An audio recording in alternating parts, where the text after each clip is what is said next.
In a small, unremarkable town tucked between rolling green hills, where the wind whispered old secrets through rustling trees and time seemed to move just a little slower, lived a young man named Arjan. He was the kind of person people noticed, not because of loud behavior or flashy clothes, but because of the energy he carried. His mind buzzed with ideas, constantly searching for ways to build, improve, and dream. He wanted to be someone great, not for fame, not for money, but for the feeling of making something real, something that mattered. Arjan was a thinker, a dreamer, a visionary. But Arjan had one weakness, a weakness so subtle that even he didn't recognize it at first. He talked too much, not in a selfish, boastful way. No, Arjan didn't brag. He simply believed that speaking his goals out loud would help make them happen. Every time a new idea ignited in his mind, it burst out through his lips before it had a chance to take root. "I'm going to start a blog that changes how people learn," he'd tell his friends over coffee. "I've decided to run every morning at 5 a.m., he'd proudly announce to his family. "I'm going to write a novel that will inspire young minds," he once declared during class. He received praise, applause, support. People admired his vision. They called him passionate. They said he had potential, and Arjan believed them. But time passed, and nothing came. The blog never launched. The morning runs faded after a week. The novel idea was left as a title in a notebook. Deep down, Arjan began to feel like a fraud, not because he lacked talent, but because his spoken promises outpaced his quiet actions. He was stuck in a loop: dream, announce, feel excited, then lose momentum. Until one evening, something changed. The sun was sinking into the horizon, painting the sky in streaks of orange and violet. Arjan, lost in thought, wandered through the town square. His mind was heavy with self-doubt. Another idea had just died in silence, and he was beginning to wonder if something was wrong with him. That's when he noticed the old man. Sitting under the ancient banyan tree, its roots like twisted hands clutching the earth, was Akarya, the village sage. He rarely spoke. He watched more than he talked. Some believed he could see through people's masks. Others said he once gave a merchant a single sentence that changed his life. Arjan had passed him countless times, but this time the sage looked up and motioned him closer. "Young man," Akarya said, his voice calm like still water, "I have heard your many dreams." Arjan paused, unsure whether to feel proud or ashamed. The old man continued, "Tell me, have you achieved any of them?" Arjan looked down, the words caught in his throat. After a moment he answered, "I try. I start. But something always stops me. I lose motivation. I get overwhelmed. I don't know why."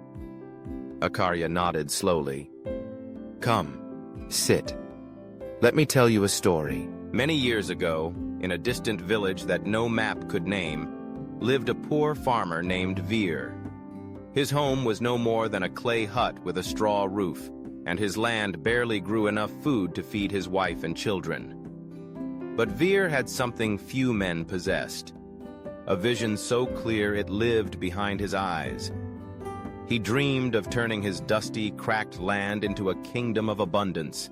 He saw lush green fields, orchards ripe with fruit, and barns echoing with the laughter of harvest. But unlike most men who dreamed grand things, Veer told no one. While others sat around fires, sharing what they would do one day, Veer rose before dawn and returned home long after sunset. His neighbors noticed his labor, but not his intention. "Why work so hard, Veer?" they asked. "What are you trying to build?" Veer would only smile and say, "You'll see." Seasons passed. Rain came late.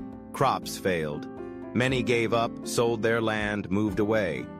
But Veer persisted, quietly, relentlessly. Every coin he earned from selling grain, he saved. Every stone he dug from his field, he used to build. He learned about soil, watched the skies, and treated his land like a living thing. No shortcuts, no boasting. Then, one spring, something changed. It began with one field turning green when others lay brown. Then a second field.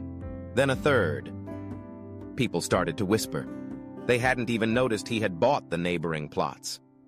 Then the old hut disappeared, and in its place stood a sturdy home with carved doors and a rooftop that caught the morning light. In less than 10 years, Veer had done what no one believed possible. An old friend visited him and asked, "Why didn't you ever tell us? We would have helped you, supported you."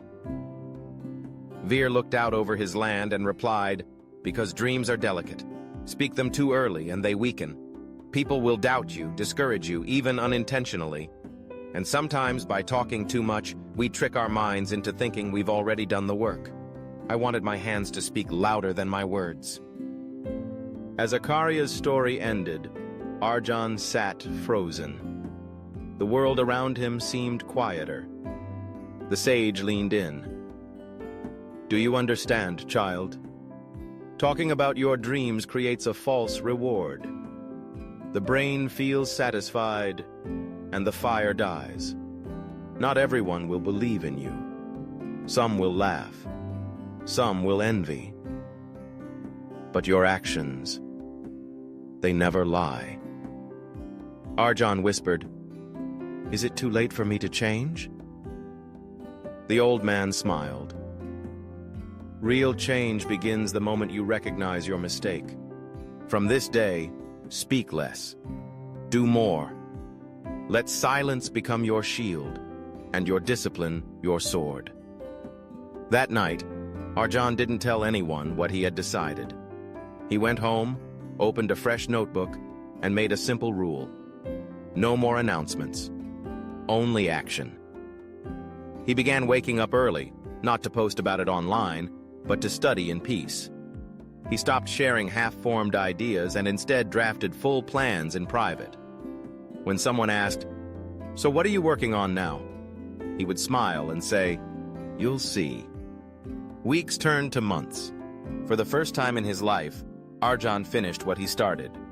He became more focused, more efficient. When obstacles came, he didn't complain. He solved. The less he talked, the stronger he became. And then, the results came. In his final year of school, Arjan ranked first in the region. The teachers were stunned. His peers were amazed. "What happened to you?" they asked. "Where did this come from?" But Arjan didn't boast. He simply said, "It's not about showing what you're going to do. It's about doing it and letting the results show themselves." Years later, Arjan became a successful entrepreneur. He built a company that helped students develop discipline and purpose. People came from far to hear him speak. But even on stage, his words were measured, precise. When asked his secret, he shared Akarya's lesson. Words are like arrows. Once shot, they cannot return. Guard them. Use them wisely. Speak dreams to your soul, not the world, until they're real enough to be seen. In a world filled with noise, Arjan chose silence.